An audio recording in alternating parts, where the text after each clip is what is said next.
You're listening to a podcast by the Center for Action and Contemplation. To learn more, visit cac.org. The Lord be with you. A reading from the Holy Gospel as written to us by John. Since it's a little longer gospel, and I'm basically going to comment as we go through it, why don't you sit down? And altar boys, you can sit down too. I know we're changing the rules. There's so much to say here, and I want you to catch it in the text itself. At that time, Jesus revealed himself to his disciples at the Sea of Tiberias. Now, already there's something significant.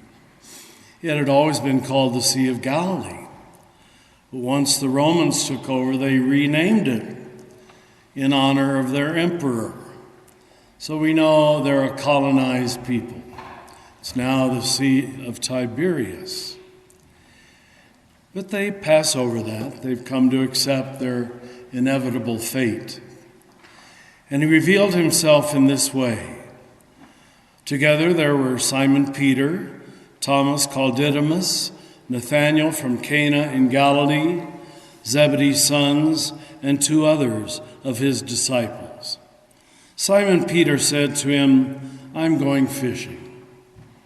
It must be consoling to many of you to know that this whole story begins in most ordinary circumstances. It's not in an office building, not in a castle, not in a fortress, but with men who are going fishing. That's good, because that's where the big things happen in ordinary life, but only if you're paying attention. And they said, "We'll go with you."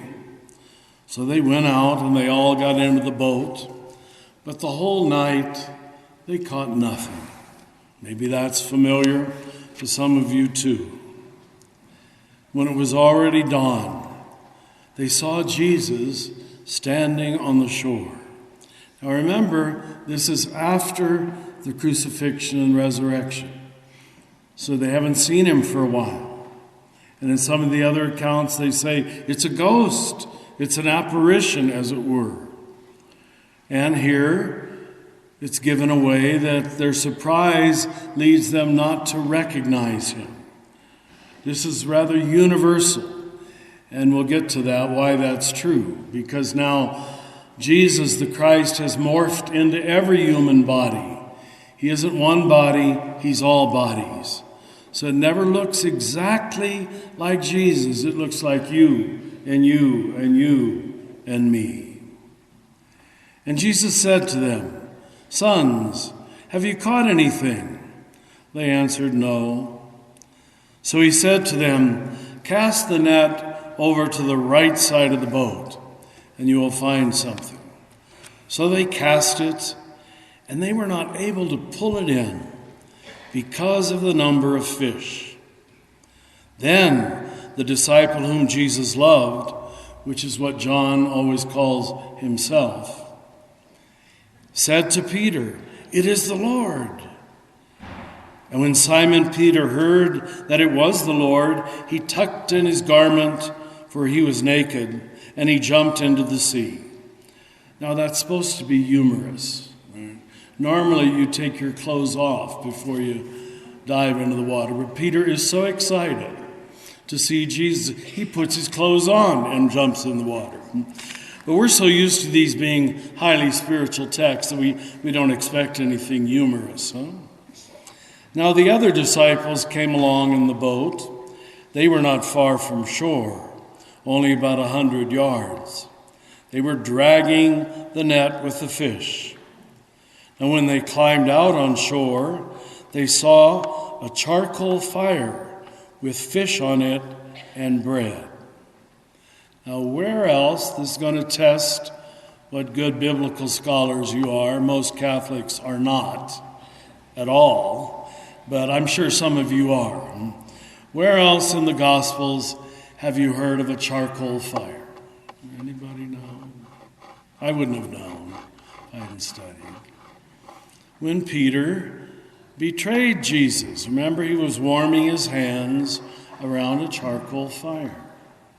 So we return now to the scene of the crime. And on the charcoal fire was fish on it and bread. Peter said to them, "Bring some of the fish you just caught." So Simon Peter went over and he dragged the net ashore, full of 153 large fish. Now, I don't know who counted them so carefully, but what do we find out from cultural studies? At that time in Israel, the Jewish people believed there were 153 nations on this earth. See, unless you learn how to read symbolically, you don't get the meaning of most scriptures. Literalism, the way I'm afraid a lot of fundamentalists interpret the Bible, is the lowest level of meaning, the least helpful level of meaning. It's all symbolic, but most of us aren't trained to read literature, much less spiritual literature. So he's saying to them, the message you've got is big enough to catch everybody, all 153 nations of the earth. Even though there were so many, the net was not torn. We can hold all of it. Now, unfortunately, our Christian history hasn't been very inclusive. Most of our history has been deciding who doesn't belong. You know, every century it's a new group. In our century, it tends to be gay people and people who've had an abortion. I'm not making a moral judgment on that, but I'm just saying every century it changes. Who are the bad people now? Who are the bad people now? So we're not interested in pulling in the whole net. We are quite satisfied if it's white, middle-class Americans or whatever your group might be. Jesus said to them, "Come, have breakfast." How ordinary. Jesus revealing himself at breakfast. Down at Wex, you know. There he is, sitting there with you. It's that ordinary. And if you're not prepared to meet Jesus at Wex, you're probably not prepared. You're not going to see him anywhere else. And none of the disciples dared to ask him, "Who are you?" They realized it was the Lord. Now Jesus came over, and he took the bread, and he gave it to them, and in like manner the fish. This was now the third time he had revealed himself since the resurrection.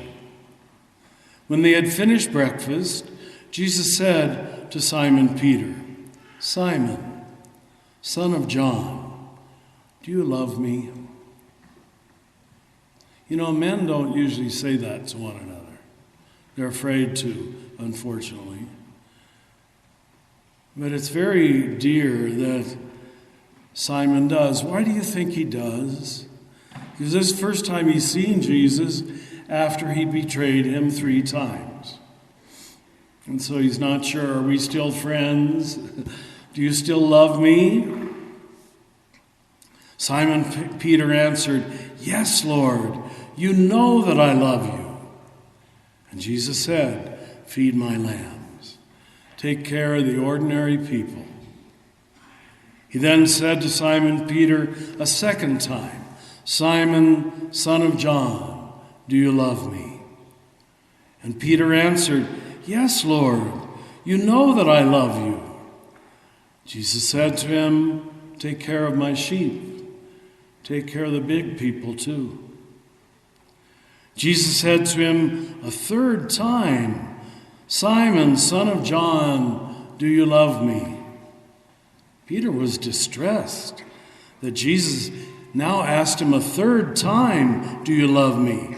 And he said to him, "Lord, you know everything. You know that I love you." Now you've already figured it out. 3 betrayals, 3 statements of love. We'll come back to that in a minute. And then Jesus said, "Feed my sheep. I say to you, when you were younger, you used to dress yourself and go where you wanted.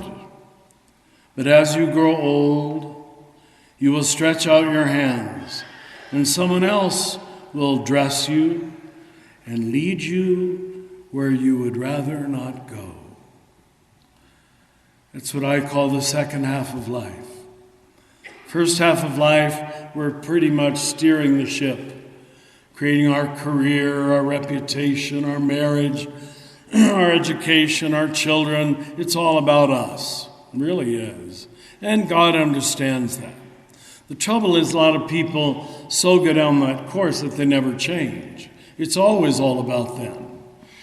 If you're really growing up spiritually, something should be happening in your 30s, your 40s, your 50s, even your 60s, where you realize it's not all about you.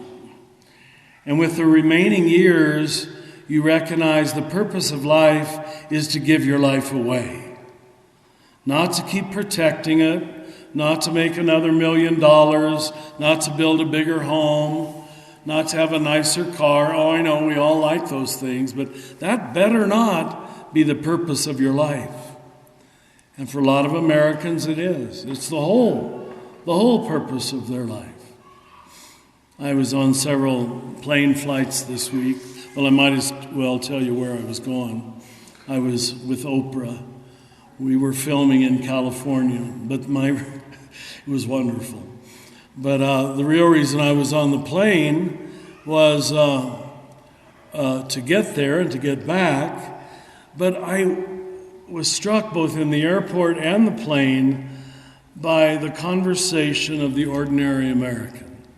It's always about the cost of things, what I can get this for, how I can make money on that, how I lost money on this. What a waste of a lifetime. What are you going to do at the end? I made that much money. Big deal. But that's how superficial the American soul has become, as we see in our politics. So Jesus says, when you grow older, someone else will dress you and lead you where you don't want to go. I bet a lot of you are doing that, taking care of your elderly parents, or making a marriage work that is very, very difficult, trying to love somebody who doesn't know how to love back. But that's the task of the second half of life, where we have to draw upon resources and depths that we don't even know are there. That's what it's all about.